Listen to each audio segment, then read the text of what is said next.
there. I have a question. Do they pull back the flap? No. Do you have to pull back your own flap? No. No flaps? No, she just works around it. Maybe that's because our flaps. You might have to have a second person in there. I hold my leg up. You might need a spotter. You will. Yes. We got a long labia. Everyone who does the treatment likes for you to do the butt situation in a different way. So I've been on my tummy, I've been on my side. Don't say you've been on your back. You've been on your back. I've been on my back. And lifted your legs. And one pulled of your them made butt. me do a bridge. You know how you No, Keisha! No, stop! I'm picturing Keisha rolling up on her back till her toes touch over her head and pulling her butt. Like how, I didn't have to pull apart. It's spread already when you do that. like you're having your nappy changed? What if you don't have the I flexibility? hold both my legs in the one hand lifted up. I am such a hairy bitch. I am so You hairy. need to go. But I can tell you, they've obviously missed one section on my vajayjay. Like, You can say vagina. I was just trying to be a little bit censored. Because you have to shave, Laura, before you go in. So you're bald when you go in.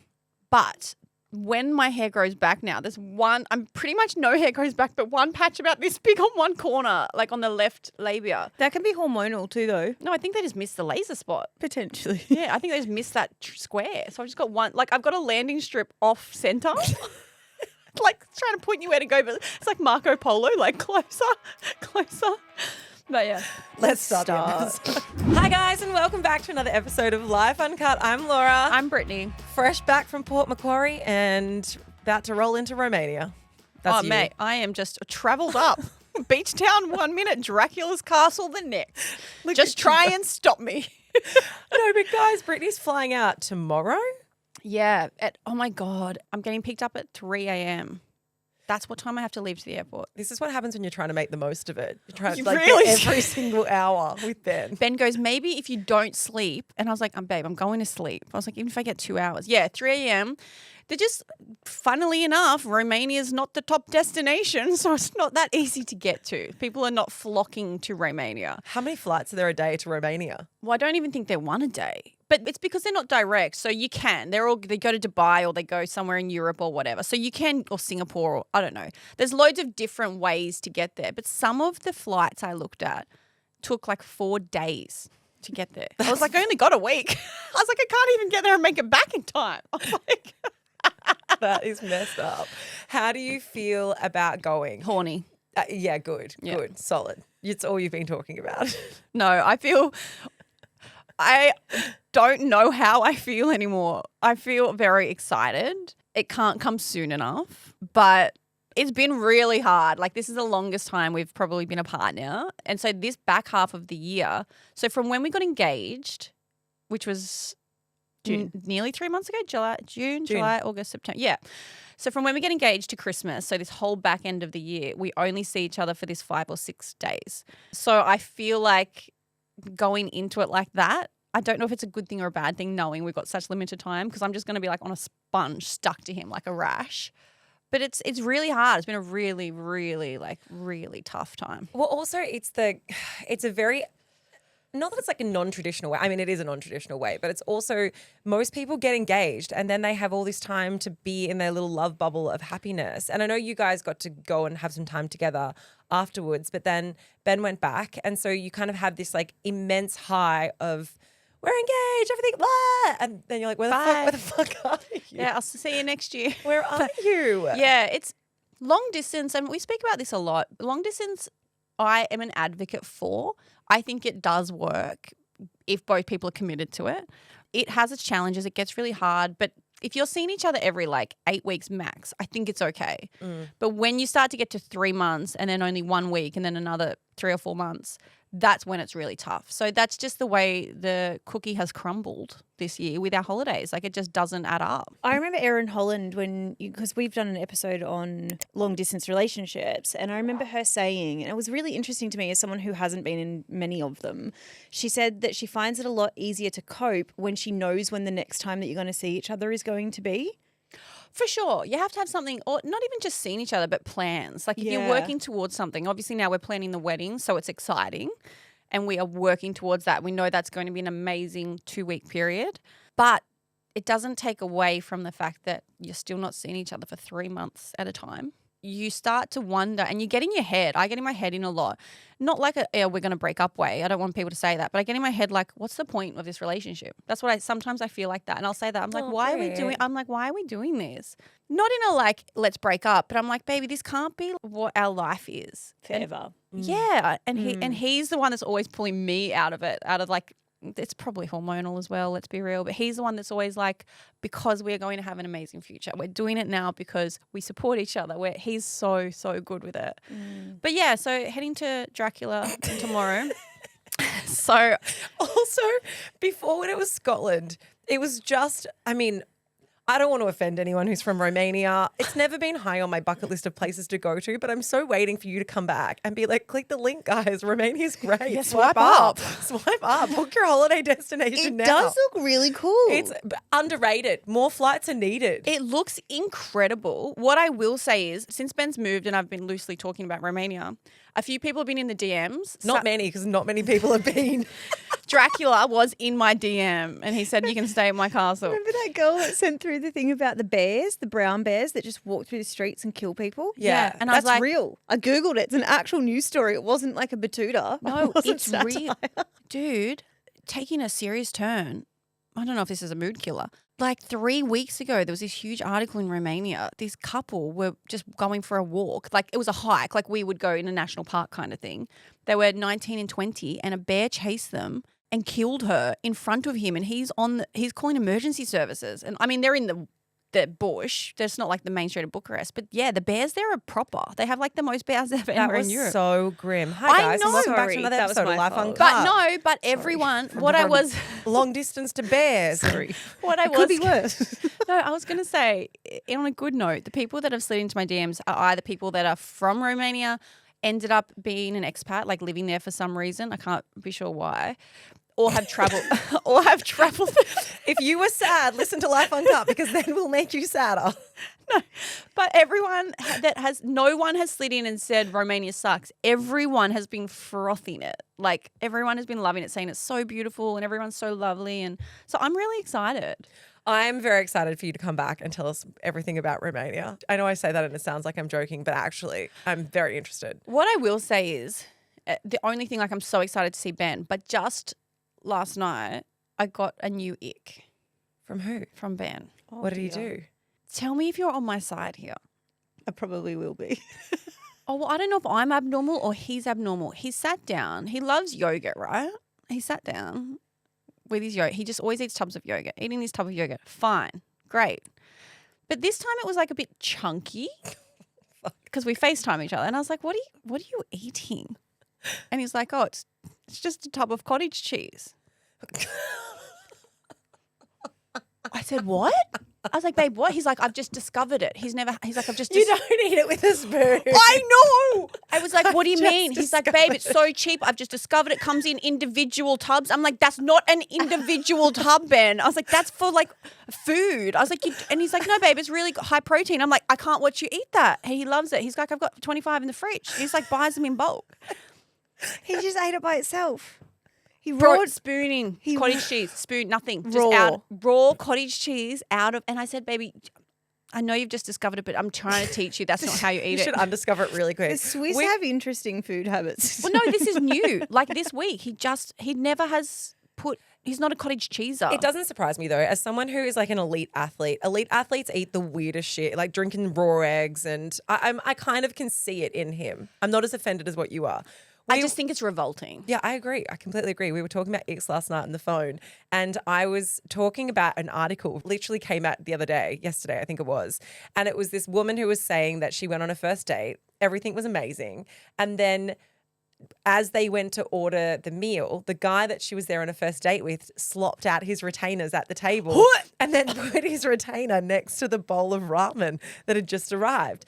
And I said, it is literally my one bugbear with Matt. Actually, there's lots of them. You've heard about most of them. But it is one thing that anytime we're about to, get it on, anytime that like we are in the mood, he'll be like, wait a second. Yeah. Slops his retainers out and puts them on the side bench, which it's like it's a part of our foreplay now. It's when I know that we're about to get it on, he takes his retainers out. And then I said this to Keisha, and Keisha goes, why would you take your retainers out? I cannot rationalize, and maybe there's two types of people in the world. You guys listening, let me know. Some people fuck with their retainers in. Yeah. Yeah. Ben and I do. We're double retainers. And you will bone wearing retainers and make out with that, like your retainers don't smell good. No one's do. Well, we only retain at night now. So we're not 24-hour a day retainers. So we're just the night retainers. But I would, because I feel physically sick thinking about Matt slurping his retainer out. It makes me unwell. So I would rather make out with a retainer than see that happen and then have to make out. It's almost like a protection on the teeth. I want his just teeth doesn't to be bother free. me. I want them to be free. Interestingly, I know this is too much information. This is why my boyfriend didn't want me talking about him on the podcast, specifically for what I'm about to say. It's all right. Really easy to give a blowjob and not have it be teethy because you've got the protection. You blowjob with a retainer? It's really easy. It's awesome. I would just like run. It's quite a smooth edge. Yeah.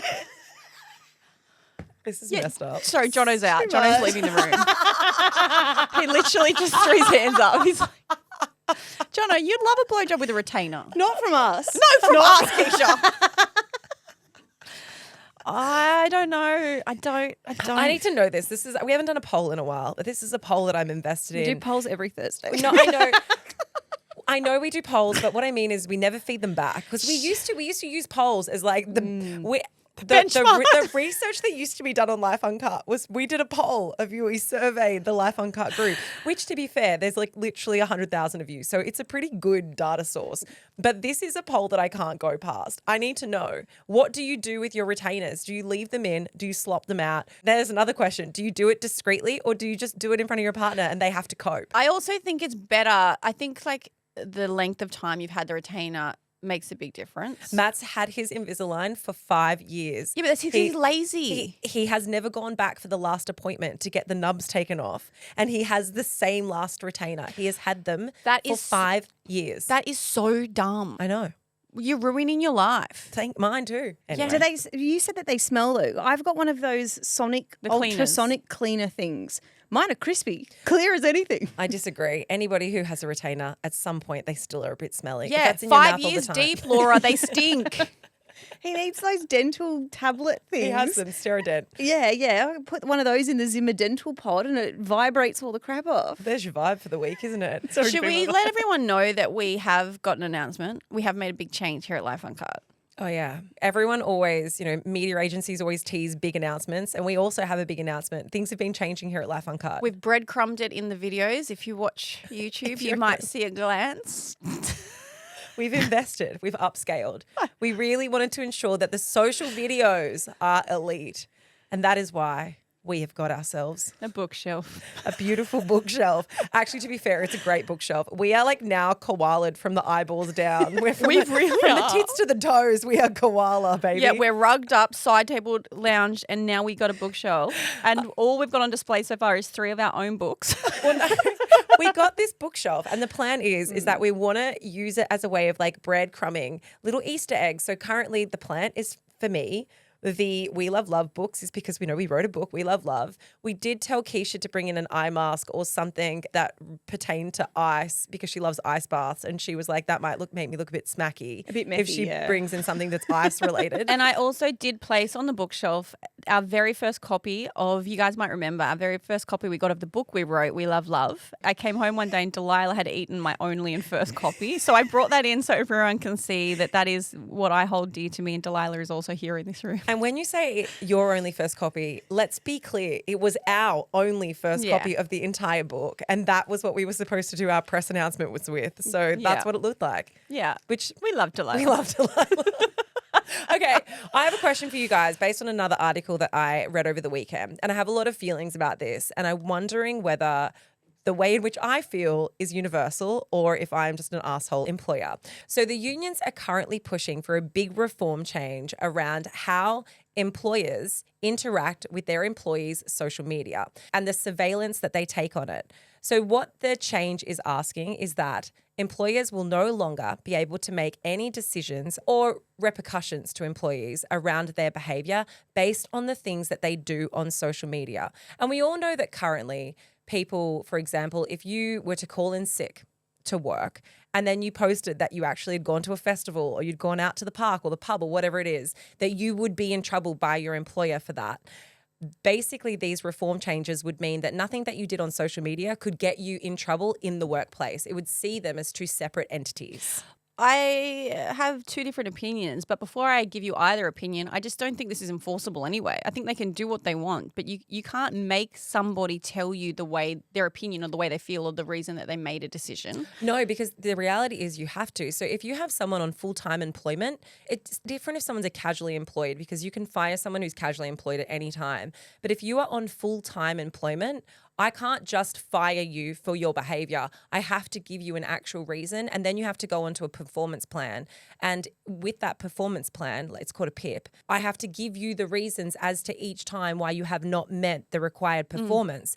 And so if I'm bringing social media into that as part of my reasoning for your poor performance, that's what it's going to rule out. Yeah, this is what I mean, though. I just think people will be finding other reasons. Yeah. Where there's a will, there's a way. That's what I think. I think if you really had an issue with what they were posting, but you didn't feel like you could say that because obviously there's a rule, you'll find another reason. Maybe they're being late. Maybe they're too slow. Maybe you don't think that their work ethic is good enough or whatever. Like, I think when people really want to find a way to do something, they can with these kind of enforcements. That out of the way, I think there is a level that you can judge somebody that works for you on what they do outside of work. And I say a level because they are a direct reflection of you and your company that you have employed. Like, this is why we see so many companies, maybe when somebody has a really strong opinion racially. So I think in times like that, that is fine. There is a time in life everyone will call in sick to go to a party or have a long weekend or go away. Like every single one, I've done it probably once. Every single one of us I think there's got to be a bit of grace for that kind of thing. When you're young, you want to live a little bit. You want to live your best life. I think you'd be pushed to find one person that hasn't done it at some stage. So I think there's got to be a bit of leeway with that. But at the end of the day, absolutely, you're employing someone as a reflection of you. Like if Keisha went out and started to preach on the streets that she doesn't believe in gay marriage or something like that, which obviously she wouldn't, but as our core employee, I would say you either have to stop preaching that and I need to understand why, or you can't work for us anymore. I would go as far as to say that because I believe so strongly in the other way. Yeah, it's interesting because I was thinking about this, and this is probably one of the most conservative opinions I'll have on this podcast. I am so on the employer's side here. And I mean, specifically in our job, we're very front facing. Like I am an extension of the brand of Life Uncut.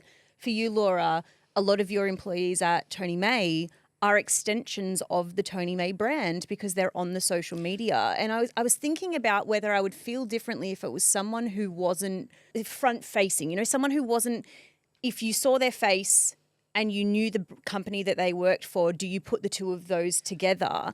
And I still feel the same way. I'm still like, if you are going to do the dodge and you're going to call in sick for a reason that you're not actually sick, or like if you're going to do something that's a little bit, on the side of shady, you don't have to post it. Like it's kind of implying that they have this surveillance into your actual life, but it's not your actual life. It's what you're choosing to put on Instagram or it's what you're choosing to put on TikTok. Yeah, I've had really strong opinions about this because when I read it, I think the way in which it's being framed by the unions is that employers are using it as a surveillance technique that goes beyond the right of viewership, they are intrusively putting themselves inside their employees' lives.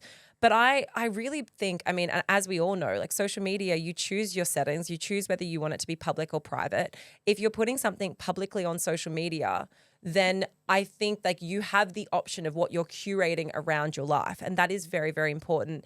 There's been some really interesting cases of it where people have lost their jobs. There was a woman last year. She was young, in her 20s. She was a school teacher and she worked in primary school and she was posting what was deemed to be quite provocative photos. Provocative in terms of what you and I would think is provocative? Absolutely not. But maybe provocative for what you would think a school teacher should look like on social media publicly. And it was something that caused a lot of outrage with parents. I do think that there are cases here which kind of can sit more in the grey and can be a bit more questionable. But I've had a situation myself with Tony May where we ended up letting some of our staff go, one staff in particular. And this was not her first warning, but this was something that she did in addition to many things. It was a Friday afternoon. It was around 2:00 in the afternoon. And she said that she had really bad period pains and she had to go home. She was the only staff in store that day. And so we had to close the shop early. It shut at 2:00 and she left, of course, because she was feeling unwell. 20 minutes later, she was at the pub up the road posting that she'd gotten herself an Aperol Spritz and put it on her social media stories. I think she'd forgotten that Alicia, my sister, was following her and was able to see the things that she was doing. So, of course, come Monday, we had a conversation with her around honesty, around the way in which she interacts with work, around her integrity. I just think I don't agree with this. And I think that kind of they've overcooked it a little bit, the unions, because as much as some people may use it for surveillance, I do think that we have a choice what we put on social media. The only thing, though, that I do question about this is it's one thing that employers use it for people that they already have, like people who are currently on the roster. But I do think that we now use it as a way of vetting the people that we employ. And it does then err into the space of stereotyping people and employers deciding who they will and won't interview for a job because they've looked at your Instagram. And do you look like the type of person they want to employ? And that, I think, really leans itself into racial stereotypes. It leans itself into profiling, which is a whole different kettle of fish that's very problematic. Oh, yeah. Going for a job now in the world of having social media is a completely different landscape to what it used to be. You could be, I want to say, a quote unquote normal person in a normal job, not media. No one knows you. You're not famous.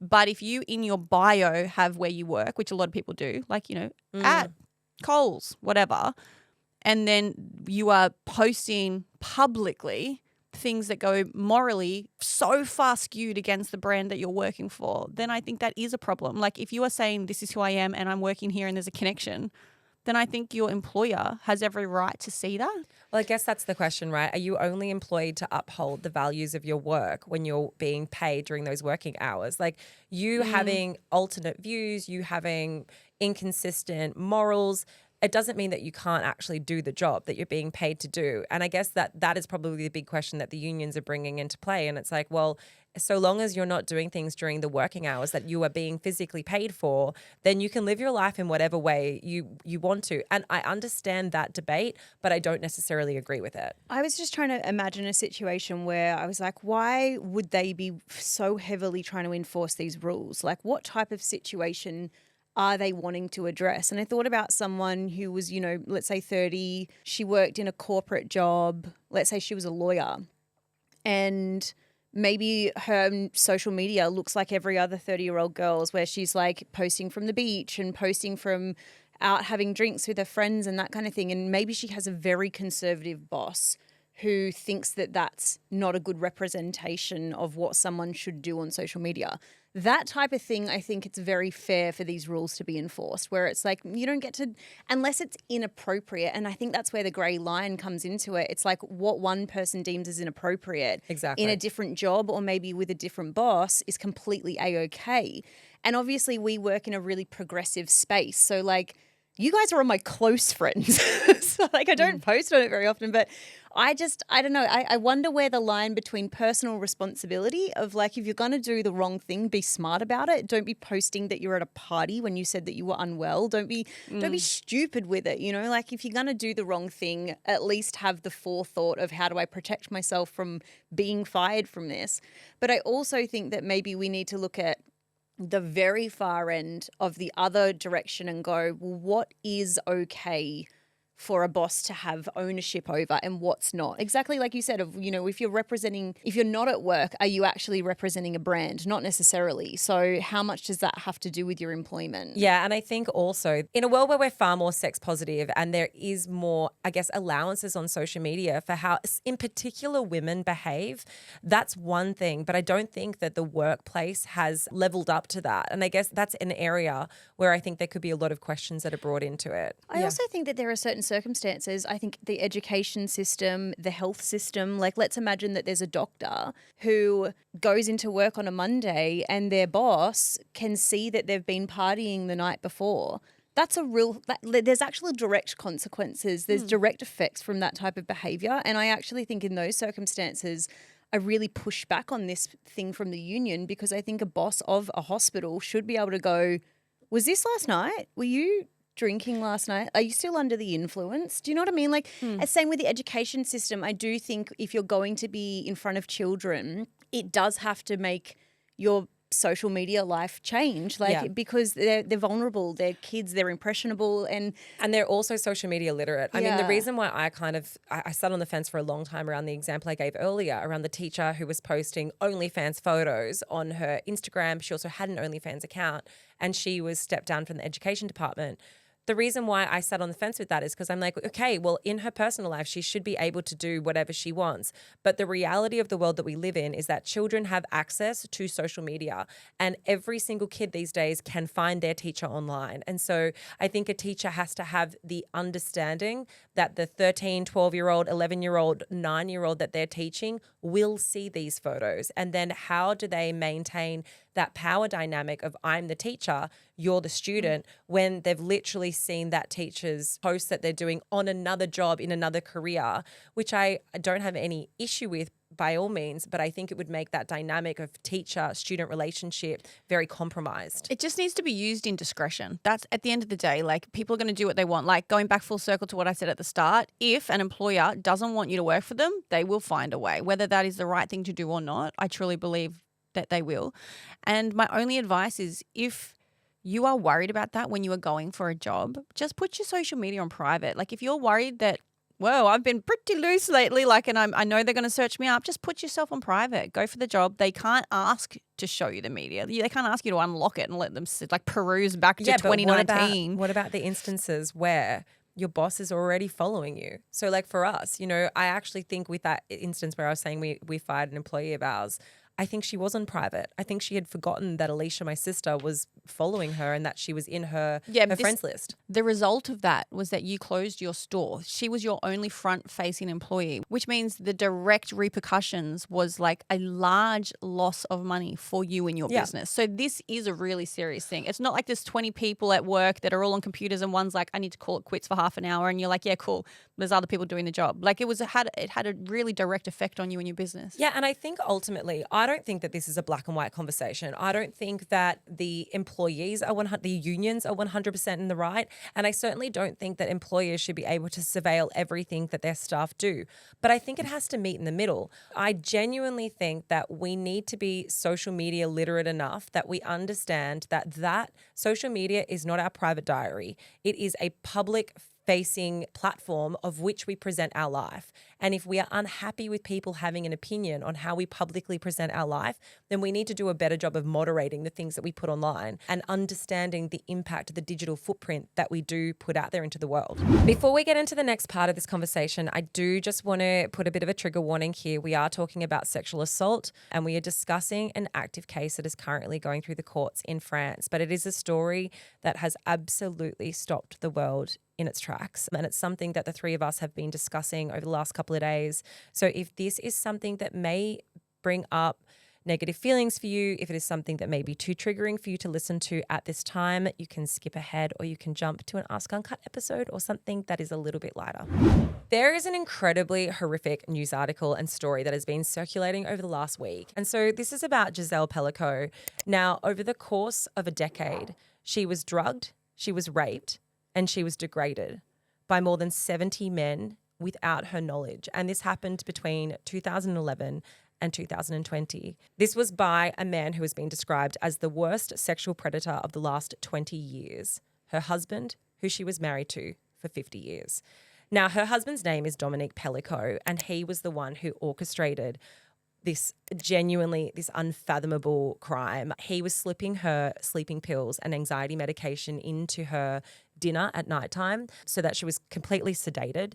And he was orchestrating these men to come into her home, into their home, into her bed to rape her. This was all filmed and it was discovered by police officers off the back of another incident where Dominique was caught taking photos up the skirts of women in a shopping centre. And it was from this investigation that Gisele found out and she was presented with like so much video evidence around what had happened to her. During this time as well, she contracted 4 different STIs from these men. one of the men who was raping her, he had raped her 6 separate times, was actually HIV positive. So that had to be ruled out. And currently this trial is happening in France at the moment, which is why it is being so widely reported on. But one part of this story that has absolutely gripped everyone is that Gisele has waived her right to anonymity. Gisele insisted that this case was made public and that her full name was revealed. The reason why she insisted it being made public was because keeping it private, and this is a quote, is what her attackers would have wanted. It was also a way for her to be able to take some ownership in a situation where she felt completely helpless. Yeah, she said, my world fell apart. For me, everything was falling apart. Everything I had built up over 50 years. I was sacrificed on the altar of vice. They regarded me like a rag doll, like a garbage bag. I want to go back a little bit because I don't want to scoot over it, just to set up really what kind of person this was. But the only reason that this was discovered, like you said, Laura, is that he got caught filming up a woman's skirt at the shopping centre. But what he did was come home to his wife, and he admitted that to his wife before the police because he knew what was going to happen. And the word he used, quote, was silly. He said, I need you to sit down. He said, I've done something silly. And she said, what? You know, we've been together 50 years. It's fine. He explained, I got caught filming up a skirt. Never happened. Never going to happen again. She was so supportive of him and said, look, I don't agree with it, but we've been together for 50 years. Yeah, and you make allowances. Yeah, and you've never done anything like this before, and you've been a great husband and father to their 3 kids. And so she thought that was bad, but that she could accept that and move on because for the last 50 years he's been great. Then for the police to come in and discover that. And the folders that he had on his computer were not just of his wife, but he also had a folder of his daughter with a montage of naked photos of his own daughter as well. Like, this is the kind of person we're talking about. And I cannot fathom, like, you could not write this for a horror film. No. I cannot fathom after 50 years thinking your husband was the best man you've ever met, thinking your father was the man that's protected you and looked after you for your whole life, then to have your entire world turned upside down to this extent. And watching her, and because her photos are everywhere, right? Like, we can barely see him, but we are seeing her everywhere. And when I watch her and look at these photos walking around, I don't know her, but I am so proud of her. I'm like, I love looking at you with your head held high. Like, she has no shame and she's so determined, and the look on her face is so determined. Like, I am going to take back control of this story and out every single one of these fuckers. And I look at her and I think the reason I'm proud is because so many victims are shrouded in shame and embarrassment that this could have happened for many reasons. The fact that they're a victim, the fact that the wool was pulled over their eyes, the fact that they think they've been used and degraded to this level. And we know that as women, we shouldn't feel like that. But knowing you shouldn't feel like that is very different to actually being able to control that feeling. Yeah. So to see her doing that and being front facing, and she even makes a comment, I'm doing this for every other victim. I just think, what a brave, incredible woman. At the very start, when I very first read the headline, I think I had the thought that everyone did is like, how is it possible to not know this? Like, how is it physically actually possible for this to have gone on for so long? And then the more I read into it, like, we have all been down the very frightening rabbit's warren of this story. And it made me very, very aware just how insidiously dangerous tranquilizer like drugs are. And also, I had to check my bias, because the very first thing I thought when I saw the photo of her, and I absolutely mirror that sentiment now, Britt. I'm like, this is honestly one of the most courageous women I have ever read a story about. But my very first thought was, why would you want people to see your face? And I hate that I'm going to say that, but that was my very first thought. And it was because I was putting myself in that situation, and I was like, I am not strong enough that I would not want to have to walk down the street and for people to go, oh my God, that's what happened. I wouldn't want the pity. I wouldn't want the sadness that people would give you. But also, what I don't think I realized in that moment, and when I thought about it more, I was also really like, this idea that victims should feel shame for the things that perpetrators do to them is so outdated, and it's so incredible. And I think that's really the part of this story that we wanted to talk about, was how her face has been plastered everywhere and how media outlets are speaking about her. They have given her a name, they have given her a face, But I reckon you would be hard pressed for most people who have just read into this story to bring up a picture of what Dominique looks like. And it was only after really getting down in the trenches that I found photos of him. And it made me kind of mad. And I kind of thought, well, why is it that he is not getting as much airtime? Because I would hope that every single person would be able to see a photo of him and be like, that is the perpetrator.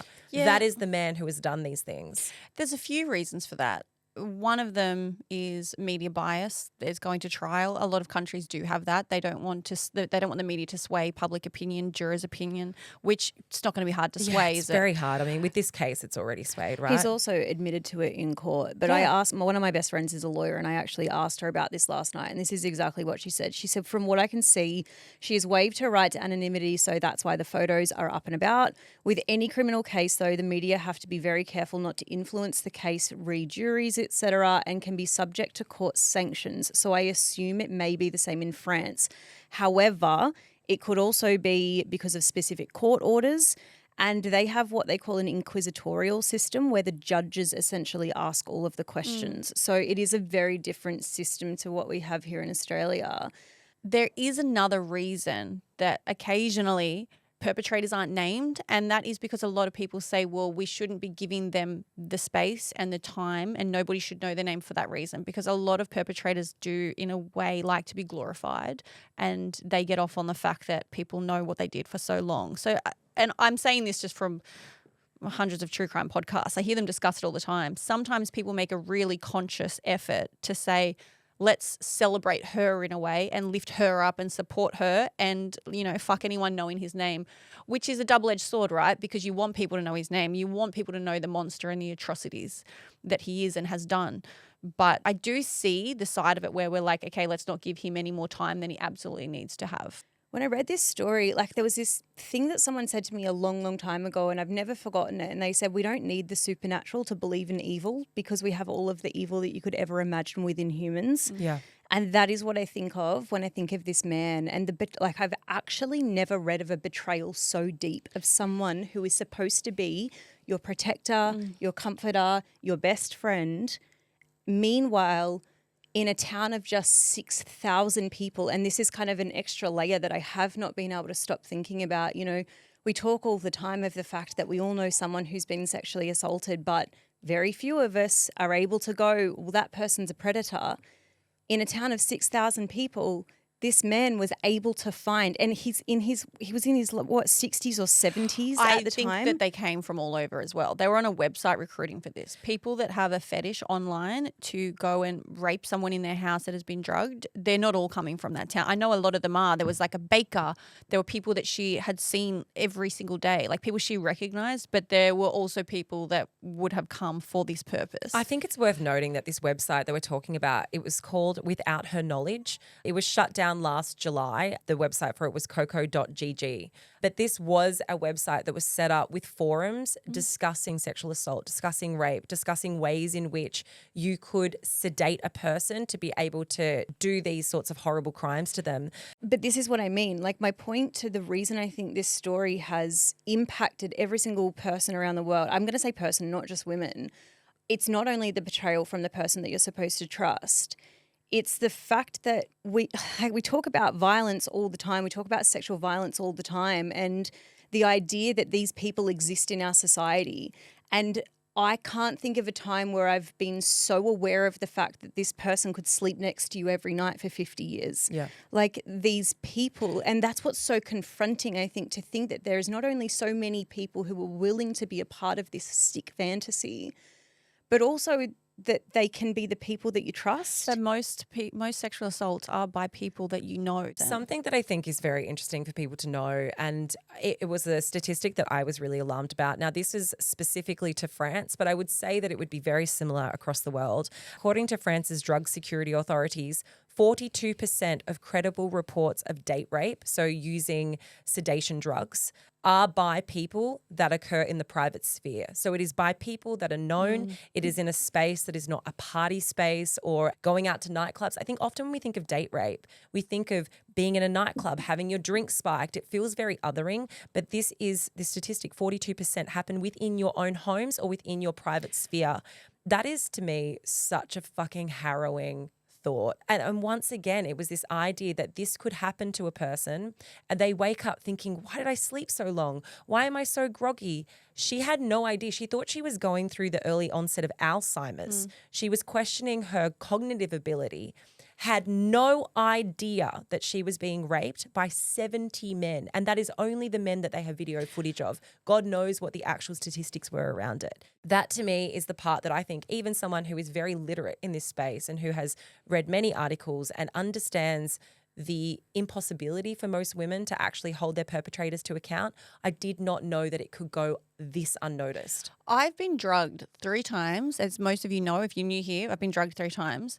1, by someone I knew. 2, I don't know if you classify this as someone I knew. It was a first date, but I had been speaking to him online for a while, like a couple of weeks. So I guess that's someone, I don't know if that falls into your private sphere fact statistic, Laura, that you were saying, but I guess I sort of knew him. And the 3rd was a complete stranger. Anything could have happened to me over that night that I was drugged. You remember nothing. Like anyone listening right now, and I'm going to guess there's quite a lot of you, unfortunately, that have experienced this, you remember nothing. So when people say, how did you not know it was happening? Of course she didn't know. She wasn't even getting a normal cocktail of drugs. Her husband had set 2 rules for people that were going to come and rape her.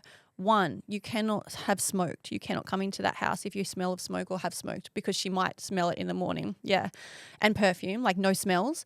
2, if his wife even moved a muscle, it was over. And they had to leave immediately. So that is how unconscious she was, that she wasn't even stirring, like she was out cold. It's absolutely horrific. But the gaslighting that you just said, Laura, too, on top of this, to let your wife then think she's getting early onset Alzheimer's. She didn't even want to get the bus anymore because she didn't think she'd get off at the right stop to go see her daughter. She was forgetting everything. She didn't want to drive because she didn't feel safe. She was going to be tested for Alzheimer's, which came back as negative. But to be gaslighting her on top of knowing you've drugged her for decades, to then be like, yeah, you're also going crazy. Yeah, you're also losing your memory. I don't even have words for the monster that this person is. Like every single aspect gets worse. And then when you find out that he had the pictures of his daughter nude as well, I hope he doesn't last a day in prison, to be honest. It's such a scary thing. And I think we have never to this level of this story, but we talk about sexual violence. We talk about domestic violence so often on this podcast. It is currently, it could not be more front and center in the media, but it just doesn't feel as though, and I mean, the statistics show it, the amount of deaths we've had of women within Australia this year, nothing is improving. And to think that, every year that goes by, there can be a story that is more shocking, that actually grips the entire world because of how unbelievably vile it is. It feels so devastatingly futile. It feels like, well, what is the progress that's being made? The only thing I really want to come back to is this conversation around victims going public and sharing their story and reclaiming their voice. I know it's something that was spoken about a lot when Grace Tame was the Australian of the Year. There is a woman named Nina Fennell who started the Let Her Speak campaign, because currently within Australia, state by state, the laws are quite different, and not everybody who is the victim of a sexual assault or of a crime is able to tell their story, which is crazy. Like, there is a forced anonymity on these victims. And I understand that maybe when that law was first passed, the reason for that was to try and protect victims. It was done to try and stop the media from outing them, to stop people from harassing them, and also to allow them to potentially rebuild their lives in private without people knowing the things that had happened to them. But I think society's views on victims have shifted so much now, and society as a whole, I don't think everyone would share this view, but I think we really are making some headway. We don't victim blame in the same way. And when we do victim blame, there is enough voices to call it out. People are so much more literate in that space. And this one thing that Nina Fennell said in her Let Us Speak campaign, she said, by gagging victims against their will, you are robbing them of their own unique voice. For change to happen, more voices need to be heard. And in this case of Gisele, there could not be somebody who has experienced more horrors who has been so powerful and courageous to put her face to what has happened to her. If there is anything to take away from the story, it's not what she has been through, but it is the type of woman that she is and the pioneer that she is in being able to say, this happened to me, I am a victim, and it was not my fault. Yeah, and I think that that's the only positive that we can take from this is the fact that if this had have happened 20 years ago, I think our societal reaction to it would have been really different. I think that there has been an astronomical amount of change in the language that we use in terms of reporting on these kinds of things. The area that I think we are still a little bit grey with is the sensationalisation of stories like this. But I don't even know if that applies to this story because it is one of the most vulgar stories I've ever read in my entire life. So I kind of wonder whether the media can be responsible for sensationalising this because the story is actually that grotesque. I don't think you could sensationalize this if you wanted to because it is. But what has changed, and what I think is really a huge take home, is 20 years ago, they would have said that there is no way she didn't know. She would have been blamed for the atrocities that happened to her. She would have been made to sound complicit, whether that was from media, whether that was within that courtroom. But that is not happening in this case. People absolutely see her as a victim. And I don't want to settle on Grace Tame because obviously it's such a different scenario. But if you're not across what happened to Grace Tame, she's a huge advocator for child sexual assault for victims, because when she was at school, when she was 15, she was raped by a school teacher from her college. And when Grace was around, and I think it was around 18 years old, when she was still media gagged from speaking about what happened to her, Nicholas Bester, which is the teacher's name, he had been convicted for 2 years prison sentence. He did a public media interview, which was broadcasted, where he spoke about how young girls in school are provocative and how it ruined his life. And it was also the woman who was the interviewer. She fed into this type of narrative. She really encouraged it and was like, it is so hard for these men to be able to distinguish what is and isn't consensual when you have these provocative teenagers. This was a legitimate interview that went to air and was broadcasted. Yeah, I don't know, maybe because they're at school, Totally. your pupil and under 18. It's not even a discussion. This is not even up for debate. But the problem is here she was, an unidentified person who was unable to speak her truth, who was being re-victimized, being called provocative. And that's what happens when we gag order people and don't allow them to claim their victimhood and to be able to speak about the things that have happened to themselves. And I do appreciate that now it's an opt-in so that people who don't want to talk about it don't have to. But if someone does want to talk about it, they absolutely should have the right to do so. Otherwise, it only benefits the perpetrator. The other thing about Gisele, and something that I think really is a product of the last couple of years only, very specifically, is that the narrative around victimhood has shifted so much. They used to be seen as weak. They used to, like you said, we would have said, how could you possibly not have had any indication that this was happening to you for X amount of time? The tide has turned on that. Victims are no longer seen as being weak or as being easy to manipulate or being, there's all these different narratives that used to be painted into victimhood. And it's because of people like Gisele standing up, showing their strength and showing their power and their bravery that I think has caused us to see victims as so much more complex and so much more complete. Well, so long ago, it also, to go one step further, you were seen as tarnished. You were ruined. You were stained. She's been raped, but we can't marry her. That's disgusting. That used to be the narrative for women that had been sexually assaulted. Thank God we have moved forward from that. But I want to say we've done a complete 180, but we haven't yet. I mean, maybe 50% of the population have. Obviously, there's a lot of women that support this narrative. We know that there's still a lot of men committing these assaults. So, yes, the tide is turning, but it's still happening. Still work to be done. Yeah. I'd also like to point out that 35 of the men who are currently on trial have said that she consented in one way or another. That's what they are arguing currently. The rest of this trial is going to continue until December of this year, and Gisele is going to she's already testified herself. She's going to be answering questions to hopefully hold every single one of these people accountable. There is a slight issue with the fact, like you mentioned, Laura, that some of the men that they have photographic or video evidence of, they have not yet identified.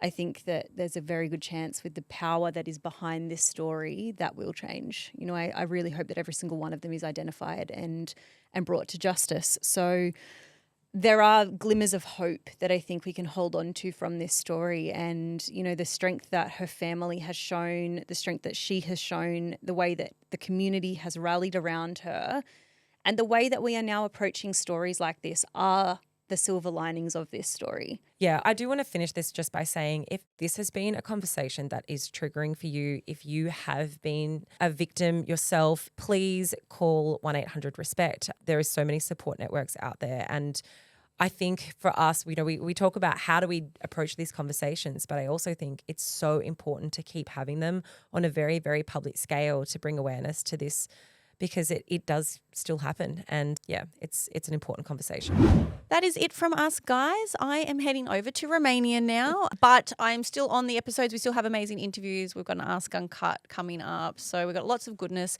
If you do have any questions, keep writing them in to Instagram, Life Uncut Podcast. Just put Ask Uncut at the top. You'll always stay anonymous. If you've got feedback for us with an Ask Uncut that we might have answered, we love an Ask Uncut aftermath. And that's it from us, guys. You know the drill. Tell your mum, tell your dad, tell your dog, tell your friends, and share the love, because we love love.